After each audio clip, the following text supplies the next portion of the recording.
YouTube, what is going on? Back with another Genshin Impact video. I was gonna say, what do I wear as well playing Genshin Impact? Let's get to the point, man. I brought out the suit jacket so you could understand that this is the only video you should be watching about Emilie, and I'm the most educated Genshin content creator out there, and all these other weirdos don't know what they're talking about because they don't have the same suit jacket that I did. This shit was $372. You know, I made a bag. Anyways, look, here's the deal. Should you roll Emilie? Yes and no. Yes and no. This is not a guide. If you want a guide on how Emilie works, how you should build her, I can do that for you. I'm going to give you some of the best team comps that I think are there so far. At least the two that I noticed that are very good. But I think she's a solid unit, but her pull value is extremely low. What do I mean by that? She's an attack scaling Dendro character who has some pretty strong talents. You know, she's pretty much immune to burning from Pyro Res. 85% Pyro Res to the team. Her main thing is burning. She can be used with Bursion as well. She makes characters like Toma pretty dope and viable for the fact that he's been kind of just sitting there for so many years. And so, you know, she is overall looking pretty decent. You know, her multipliers are pretty cool. Like she's not a bad unit. You know, and it's not like she's a Dendro applicator in the way Nahida applies Dendro onto the people. And then after that, like you do Hyper Bloom or something.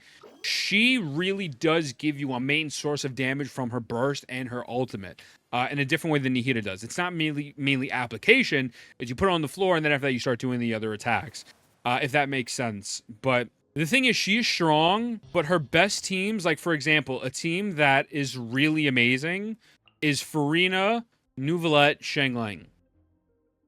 I don't think you need Emilie to make this team good or viable.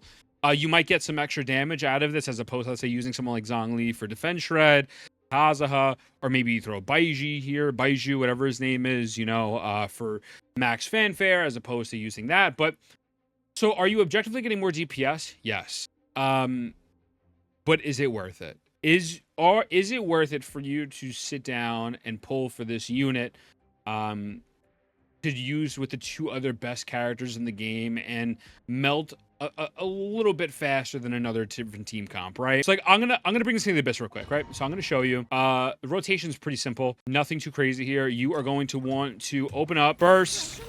We're gonna burst with Xiangling. Bam. And it's gonna melt. It's like there's no doubt about this, right? So it's gonna melt everything. Cool. 845. That's pretty good timing. That's honestly what you get most of the time when you do with any other units. We're gonna do this, and I left some ores back there, but it's fine. I'm gonna save the burst right now for here. Okay. So we're gonna burst here. Bam. Yada yada yada. And so the thing is that like, the damage boost you are getting from this character in this particular scenario, I just don't think is warranted to waste your primos on. I truly don't believe it. This is a solid run, but also there's a million other options for this team in particular. But I'll go over Arlecchino as well in a moment, because I was brought it to my attention Arlecchino teams as well, and so like, you know, again. Solid. Really good run. Really good run. I could do that with anyone else, though. That's my point here. And I think that just her pull value is not that high. So right now, we're going to go with another team that a lot of people have been using, is this team. Very solid as well, right? Emilie, Arlecchino, and people are like, oh, you gotta use with Arlecchino. You gotta use with Arlecchino because Arlecchino is getting a massive buff from this. Okay, cool. We're gonna swirl Pyro. Right, I'm gonna throw this down. And since it's 3, we don't have to wait. Dope. Okay, love that. 950, so about 5 seconds faster right there. Well, now we'll throw this down. Throw this. Is it gonna swirl Pyro still? I'm going with the sauce. Swirl Pyro. And we're just kind of normal this homie down. Whatever. Okay. That guy's gonna die. All right, so do this. Apply Hydro. Boom. Okay. And now I do this. Cool. I can do the same thing with Mono Pyro. I could absolutely do the same thing with Mono Pyro. Put Xiangling here instead.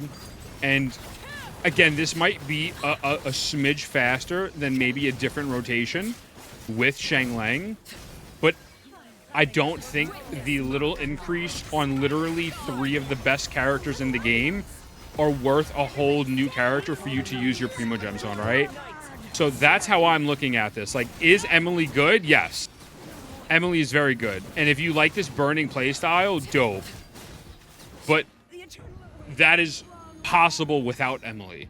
Like, Emilie is not the reason why you're doing more damage in these 2 team compositions. Emilie is helping a bit, but most of that damage is coming from literally everything else. The swirl, the Shanglang burst, Arlecchino herself. None of these builds are crazy. I think the only constellation we have is a C1 Nouvelette. So 86 over 193. Deathmatch, not even signature. Okay, so this is C1. That's fine, though. 4-piece Glad. C1 Nouvelette. Look at the Nouvelette build. 41 over 180. What's the weapon on here? 4-piece Marchussi. Prototype Amber. Farina. C0 with the Fluve. I mean, it's like the builds aren't anything to write home about in the sense of like, oh, well, this is so cracked. And it's like, no, that's not the reason. She can work. She can work. She's not bad. And I'm not saying don't roll for her if you like her character, you like the design, whatever, do whatever you want. But if you're looking from a super duper perspective from the meta right now, at this very moment in time, I don't think this is worth your primos.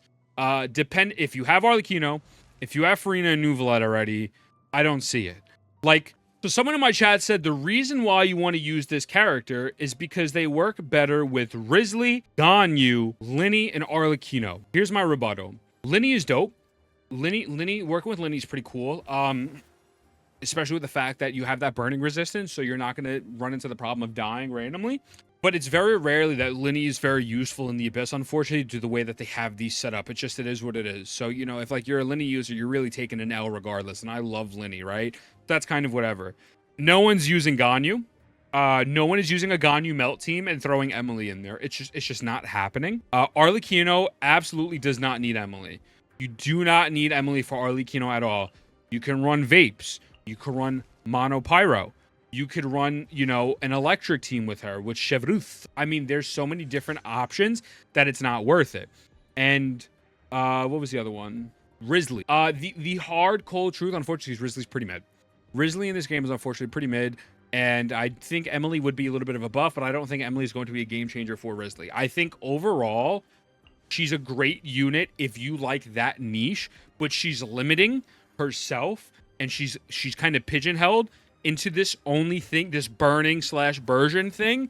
And it's like, first of all, why would you want to run Farina on a burning / Bergen team? I just don't think, I think you can use your Farina in way different, better team comps.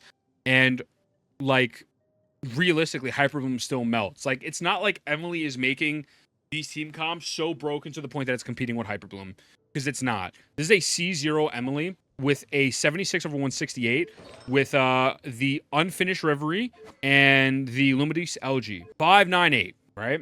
It's a pretty well-built Emilie for literally just coming out about 5-6 hours ago. And she's not as much of a game changer as I wanted her to be, unfortunately. I just don't think it's worth it, man. I think you can take your primos and allocate them somewhere else, use them better, and Natlan's coming up, you know? I think this is going to be a big skip for a lot of people. Her pull value is not there. I feel like if she was a bit more versatile, or if her best in slots weren't these cracked, broken characters, it would be a lot better. You know, I thought maybe like a Toma team with like something weird would be really cool. But like Nouvelette Farina, of course that's going to be good with Emilie. Of course the best Pyro DPS with the Bennett in Kaza is going to be good with. You could put that with anyone, like literally anyone. It's not that much of a damage boost. I'm like, oh my, gamers, MTash here. This changes everything. You get what I'm saying? And so I'm sure I'll have the Akili, I know that there's a 12% buff when you use a Nouvelette team, and then Akili, I don't notice that Arlecchino's about a 20% buff. Akili is like, bro, you don't need that. You don't need that. If you were coming from an average player perspective, and you don't have these characters, I wouldn't pull. Or if you're coming from a person who's like, I don't want to whale, I'm excited for Natlan, is this worth it? I don't want to whale, don't do it. If you have Nahida, just use Nahida, brother. Use Hyperbloom. Use Quicken. Use something else. I I just don't think I don't think this is where it is. If I'm wrong, right? But like between the people, what the testing I've done earlier, the characters people are telling me this is being good for, like, is this really worth your primos, man? You know, you got. I don't know. You let me know. With that being said, I love you. Mwah. I'll see you in the next one.